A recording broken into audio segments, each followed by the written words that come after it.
Most people think discipline comes from motivation. Wrong. The hardest truth? Motivation is a liar. It shows up when you don't need it and vanishes when you do. Real discipline isn't about feeling ready.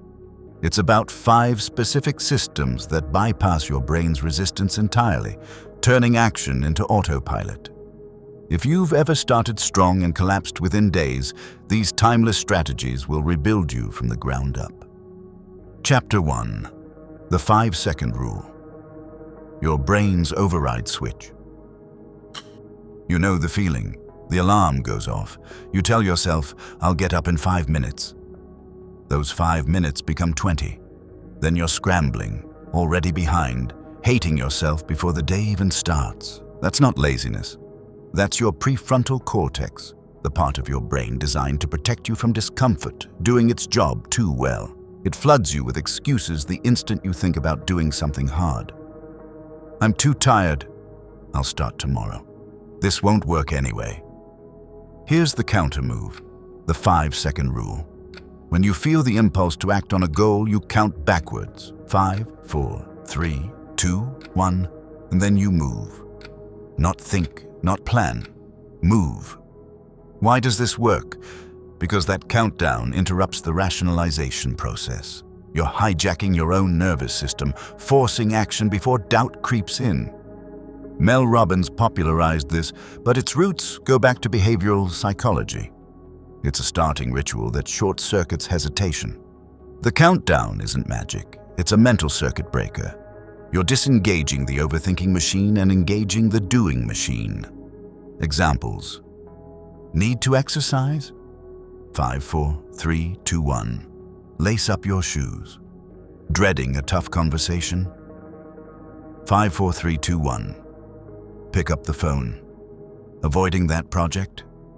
5, 4, 3, 2, 1. Open the document.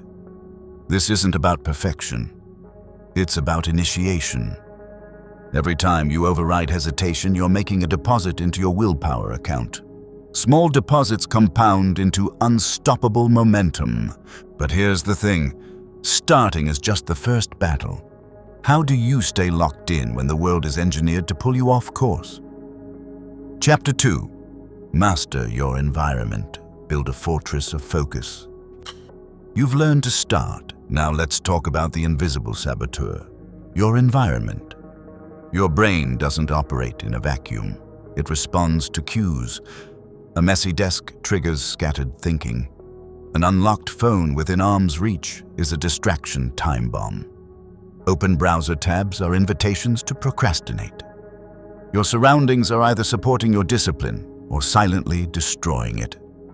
Most people fight willpower battles they've already lost because they're fighting in enemy territory. Enter time blocking and environment design, your defensive strategy. Time blocking means treating your priorities like non-negotiable appointments. You don't schedule, I'll work on this when I find time. You assign specific hours to specific tasks and defend those blocks like a bouncer at a club. Everything else gets a scheduled slot or gets ignored. This aligns your actions with your intentions. No more decision fatigue. No more, what should I do next? Your day becomes a series of pre-decided moves. Now pair that with environment design. Before your deep work block, your phone goes in another room. Not on silent. Gone. Close every browser tab except the one you need. Use noise-canceling headphones even if it's quiet. It signals to your brain. This is work mode. Declutter your workspace. Every distraction you remove is one less decision your willpower has to make. Think of it like this. If you're trying to eat healthy but your kitchen is stocked with junk food, you're relying on willpower to win a fight you shouldn't be having in the first place. Guard your space ruthlessly.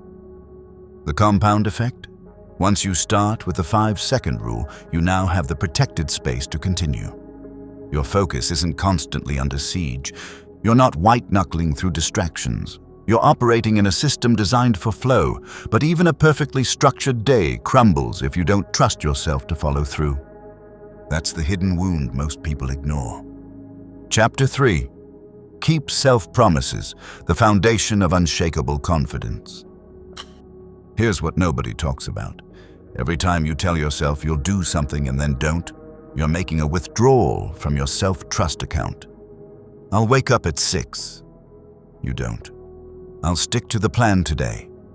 You cave. I'll finish this before the deadline. You scramble at the last second.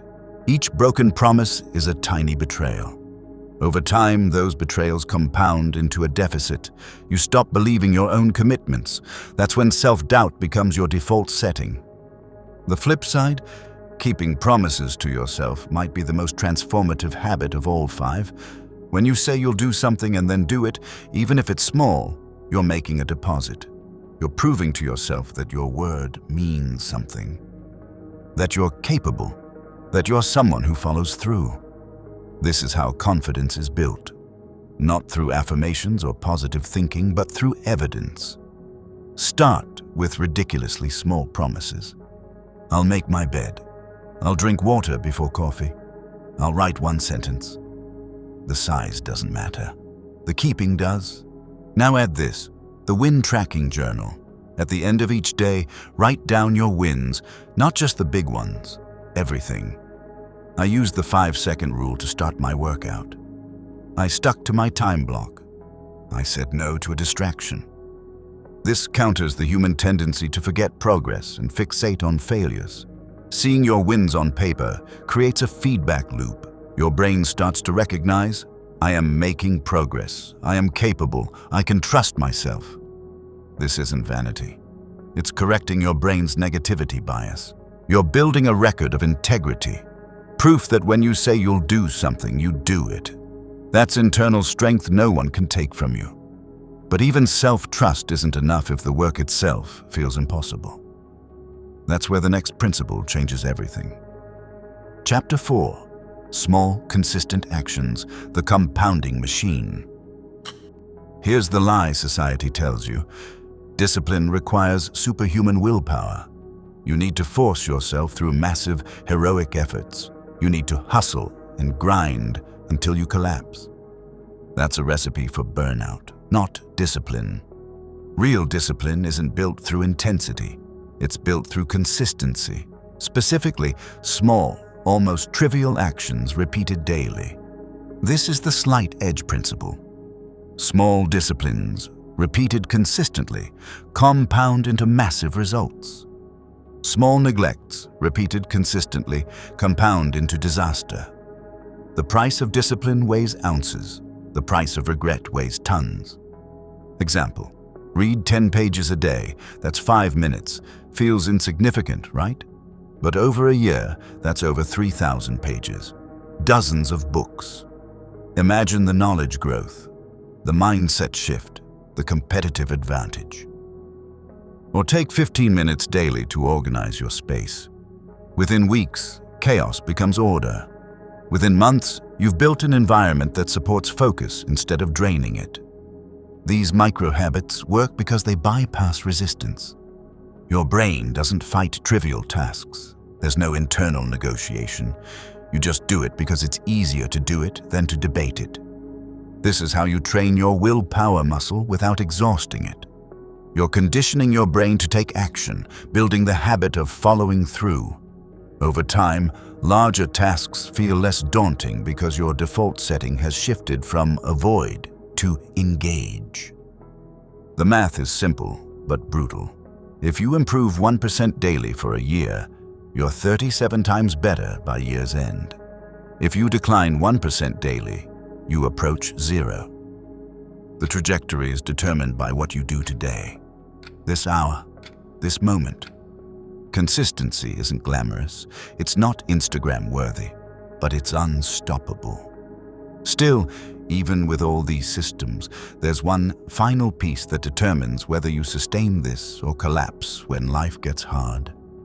Chapter 5. Build a daily accountability system, the lock that holds it all. You've got the tools. The 5-second rule initiates action. Time blocking and environment design protect your focus. Self-promises and win tracking build internal trust. Small, consistent actions grow your willpower without burning out. But here's the brutal truth. None of that matters if you don't have a system that locks it in. Even the most dedicated individuals falter without consistent reinforcement. Discipline practiced in isolation is fragile. You need external accountability or internal checkpoints that force honesty. This is where a daily accountability system becomes non-negotiable. 1 approach: serve others.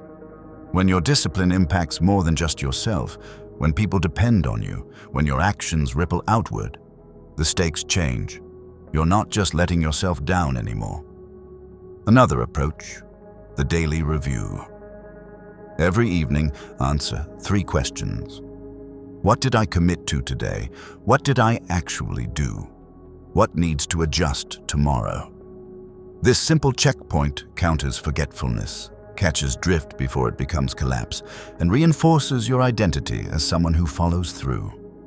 Some people use a mentor check-in, others post public commitments. The method matters less than the consistency. The point is a touch point, something that interrupts autopilot and forces conscious review. Here's why this matters more than everything else. These 5 habits don't work in isolation. They create a feedback loop. The 5-second rule gets you started. Environment design keeps you focused. Self-promises build trust. Small actions compound results. And accountability ensures you do it all again tomorrow. Each habit reinforces the others. Miss one and the system weakens. Honor all 5 and you become genuinely unstoppable. This isn't theory, this is transformation. You're not just building better habits, you're rebuilding your identity from someone who wants to be to someone who is disciplined. The compound effect of these small, easy disciplines creates results that look like magic to people who don't understand the system. They see the outcome. You know the process, now it's your turn. Apply these 5 timeless strategies. Start with the 5-second rule tomorrow morning. Design your environment tonight. Track your first win. Make one small promise and keep it. If this blueprint for unstoppable discipline gave you clarity, hit that like button. Subscribe to Mind Over Matter for more insights into psychology and social mastery. And share this with someone who's stuck, because the best way to lock in your own discipline is to teach it to someone else.